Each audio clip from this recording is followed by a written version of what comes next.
Hey Fox, hello and welcome to this YouTube channel. In this video, I'm gonna teach you an easy steps on how to bypass Windows 11 Microsoft account signed in during installation in your Windows or computer. So without any further ado, let's begin. The very first step is if you're using a laptop, please turn off the Wi-Fi. Okay? And if you're using a desktop or PC, try to remove the network cable or the LAN cable Ethernet. Okay, once you're done, proceed by clicking the backward arrow there. You can see there at the upper left of your screen a backward arrow.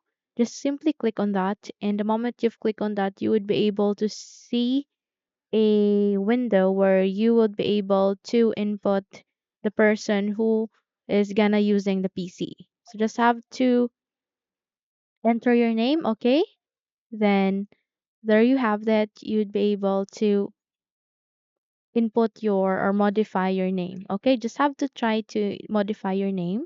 Okay, once done, just have to click on next, and there you would be able to allow to create a really memorable password. So just have to modify your password and make sure it goes with the characters, special characters, a letter, and a number. The moment once you're done and then click on next, and there you have that. You have just successfully bypassed the Microsoft account signed in during your installation. Okay, so that's it. Hopefully this video helps. If yes, don't forget to subscribe, hit the like button as well as the bell icon to be updated for more tutorials like this. Thank you for watching this video and take care everyone.